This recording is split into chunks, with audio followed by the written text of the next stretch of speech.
Europe 1. Le journal de 6 heures présenté par Wilfried de Villers. Bonjour Wilfried. Bonjour Lionel, bonjour à tous. Voilà 4 jours que les pompiers luttent contre les flammes en Grèce dans la région de l'Attique.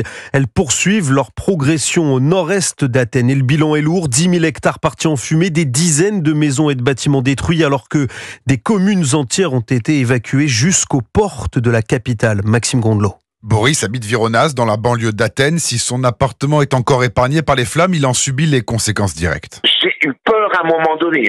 Les fumées m'ont prise au niveau respiratoire. J'ai dû aller chercher des gouttes pour les yeux. L'odeur était nauséabonde, nacre. À un moment donné, on n'a pas eu le choix. On a dû fermer les portes, les volets, les fenêtres et mettre la clim en route. On n'a pas eu d'autre solution. Les pompiers grecs combattent les flammes sans relâche depuis 4 jours. Philippe loge non loin du port du Pirée avec sa famille. Lui aussi trouve l'air irrespirable. J'ai vu cette immense chape de fumée qui cachait le soleil. Donc en plein après-midi, il y avait de l'ombre. Donc ça, c'était quand même assez impressionnant à voir. Ça s'étalait sur plusieurs centaines de kilomètres tout le long de la côte du Péloponnèse qui descend au sud d'Athènes. C'était vraiment une énorme fumée que j'ai jamais vue ailleurs. Pour faire face à ce feu, 6 pays dont la France ont envoyé des secours sous l'égide de l'Union européenne. Ces renforts de pompiers seront à pied d'œuvre dès aujourd'hui. Maxime Gondelot, le risque d'incendie reste encore très élevé en Grèce aujourd'hui. Des incendies toujours plus importants d'année en année qui causent d'importantes émissions de CO2. On parle de plus de 8,6 milliards de tonnes dans le monde entre mars 2023 et février 2024. C'est l'équivalent de 15% des émissions de gaz à effet de serre produites par les humains, résultat d'une étude menée par l'université britannique d'East Anglia. Une prière maintenant, une prière qui exacerbe encore davantage les tensions au Proche-Orient, celle du très controversé ministre israélien de la Sécurité intérieure. Itamar Ben-Gvir était sur l'esplanade des mosquées hier, 3e le lieu saint de l'islam situé à Jérusalem-Est, accompagné de quelques 3000 fidèles juifs pour une prière dans un lieu où les non-musulmans n'ont normalement pas l'autorisation de se recueillir, de quoi provoquer un véritable tollé international. Une provocation inacceptable pour l'Union européenne. De son côté, le chef de la diplomatie américaine Anthony Blinken dénonce le mépris flagrant du ministre israélien. Un épisode de plus en plein regain de tension entre Israël et l'Iran, alors que les États-Unis ont mis de nouveau en garde contre une attaque de Téhéran vers Israël, confrontation qui pourrait lourdement impacter le Liban, voisin d'Israël où est implanté le Hezbollah pro-iranien. Alors les Libanais se préparent. Inès Gilles, ils craignent qu'un conflit majeur puisse isoler le pays du reste du monde. Et oui, parce que les officiels israéliens multiplient des menaces à peine voilées sur les infrastructures du pays en cas de nouveaux conflits. À titre d'exemple, le ministre israélien de la Défense, Yoav Gallant, avait déclaré fin juin que son pays pourrait renvoyer le Liban à l'âge de pierre. Dans le cas d'une attaque israélienne sur les infrastructures portuaires par où passe l'essentiel des importations en matière alimentaire, le Liban devrait compter sur ses réserves car la production agroalimentaire nationale ne répond qu'à 20% de la demande locale. Alors d'ores et déjà, certains Libanais se préparent. À Beyrouth, des supermarchés proposent des prix spéciaux sur la vente de produits en gros, que ce soit de l'eau, du sucre ou des produits hygiéniques.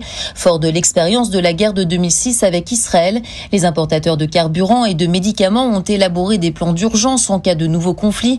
Les stocks de denrées alimentaires pourraient quant à eux suffire jusqu'à la fin de l'année. Néanmoins, la distribution pourrait s'avérer difficile si une guerre éclatait. En 2006, Israël a bombardé des autoroutes, des ponts et d'autres infrastructures civiles, rendant impossible le transport des produits des entrepôts vers les marchés. Inès Gilles, Beyrouth, Europe 1.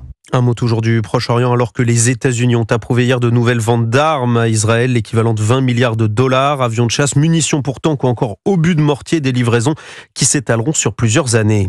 L'état d'urgence décrété dans la région russe de Belgorod, alors que les forces ukrainiennes poursuivent leur contre-offensive en Russie. Elles affirment avoir désormais le contrôle de 74 localités dans la région de Koursk. Après une semaine d'offensive en territoire russe, il s'agit tout simplement de la plus vaste incursion étrangère en Russie depuis la Seconde Guerre mondiale. On parle d'une avancée d'environ 800 km² avec un enjeu prioritaire pour Kiev, que cette opération puisse peser pour une reprise des négociations de paix avec Moscou. Europe 1, il est 6h06. En France, les villes de Chambéry et d'Aix-les-Bains partiellement plongées dans le noir. À conséquence des orages qui se sont abattus sur les Alpes hier, d'importantes coupures d'électricité qui ont touché près de 160 000 foyers. Une coupure temporaire causée par un incident sur des lignes à haute tension et les orages progressent désormais vers le sud. 21 départements sont en vigilance orange, principalement dans le sud-ouest et l'est de la France. On attend 30 à 50 mm de pluie en 1 heure dans certaines zones. La nage, la natation, pourrait-elle être l'un des héritages des Jeux Olympiques de Paris? Les prouesses de Léon Marchand et de ses 4 médailles d'or ont fait rêver en tout cas. Mais avant de devenir un champion comme Léon Marchand, encore faut-il savoir nager. Et ce n'est pas donné à tout le monde. À Marseille, malgré la proximité avec la mer, un enfant sur 3 ne sait pas nager à son entrée au collège. Un danger auquel la mairie veut s'attaquer, Nina Pavant. Avant de partir en vacances, c'était la priorité pour Elodie, inscrire ses 2 fils aux cours de natation municipaux. Ouais, ils ont fait 2 semaines au mois de juillet. Là, l'année prochaine, je les réinscrirai. Franchement, c'est top. La fille de Farid, elle aussi, a suivi ses cours. Aujourd'hui, ils se baignent ensemble dans la piscine municipale de leur quartier. Ma fille, elle me dit, papa, il faut que je m'inscrive à la natation parce que dans 4 ans, c'est moi qui vais aller aux Jeux Olympiques. Il reste encore beaucoup de chemin avant que chaque petit Marseillais soit en sécurité dans l'eau. Les piscines municipales, couplées avec des bassins mobiles et bassins en mer, permettent d'offrir des cours à des milliers d'enfants, comme l'explique Aurélien Usan à la direction des sports de la ville. C'est l'enjeu pour nous, l'apprentissage de la natation et réduire les noyades sur le territoire de Marseille. Aujourd'hui, on a Léon Marchand. Peut-être que demain, on trouvera, pourquoi pas, le ou la future Léon Marchand. Chaque année, 20 000 petits Marseillais apprennent à nager avec ces cours municipaux. Marseille, Nina Pavant, Europe 1.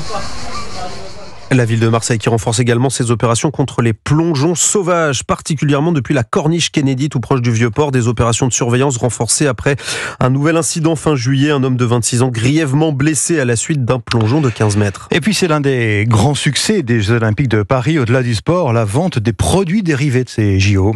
La fameuse mascotte Frige, mais aussi les maillots, des vêtements, des tasses. Les ventes surpassent les espérances des partenaires commerciaux de l'événement. Tiffaine Dubuart, tous évoque un été exceptionnel porté par la fièvre des Jeux. Oui, la ferveur autour des JO s'est tout simplement transformée en acte d'achat. Une dynamique impulsée par la cérémonie d'ouverture, selon Eve Zuckerman, directrice des partenariats chez Carrefour. On constate indéniablement un effet JO avec une progression des ventes de ces produits Paris 2024 de 52% entre juin et juillet. Autre marque, même succès, l'enseigne Decathlon a également vu ses ventes bondir, plus 40% par rapport aux prévisions initiales. Une tendance positive portée par des articles devenu iconique, estime Virginie Saint-Rose, directrice du partenariat Paris 2024. On a notamment eu un best-seller qui était la Sherpa, qui était une polaire où on pouvait adapter avec des écussons son sport préféré. Ça a été un best-seller, comme certains des éléments de la tenue des volontaires qui s'est retrouvé sur Vinted. Dans le cas du coq sportif, les JO sont même une bouée de sauvetage avec des ventes multipliées par 10, grâce notamment à un produit phare, le survêtement blanc porté par les sportifs français lors des remises de médailles. Un fort engouement qui devrait permettre à la marque de rembourser ses dettes. Elle avait contracté un prêt d'urgence à hauteur de 3 millions d'euros avant les Jeux.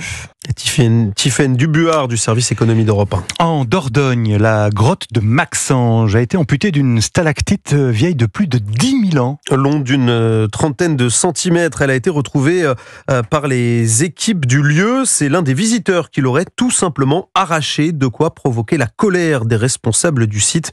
Guillaume Dreschler. Le morceau d'une dizaine de kilos a été retrouvé par terre par l'un des guides qui a de suite prévenu son directeur Cyril Caballero. La personne, je me souvenais d'elle, c'est moi qui lui avais donné les tickets. On a cherché sur les caméras et on a vu cette personne qui fait partie des milliers de personnes à qui on dit de ne pas toucher et à qui on explique pourquoi il ne faut pas toucher.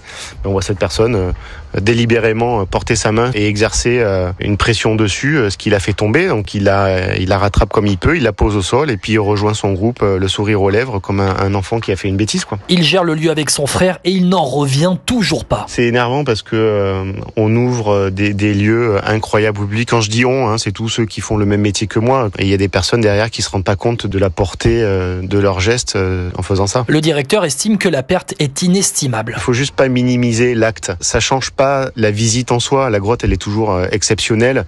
Les visiteurs qui viennent aujourd'hui ne le savent pas. C'est un site protégé. Il faut bien faire comprendre à ceux qui auront l'information que ça se respecte et qu'il y a des règles. L'établissement a porté plainte. Il espère obtenir un dédommagement symbolique. Reportage donc de notre correspondant dans le Sud-Ouest. On termine ce journal par une bonne nouvelle pour les fans de l'univers Disney. La firme américaine annonce une série de suites pour ses opus à succès, Wilfried. Toy Story, Star Wars ou encore La Reine des Neiges, Noé Chaillot, des films et des dessins animés cultes auxquels Disney compte bien donner un second souffle.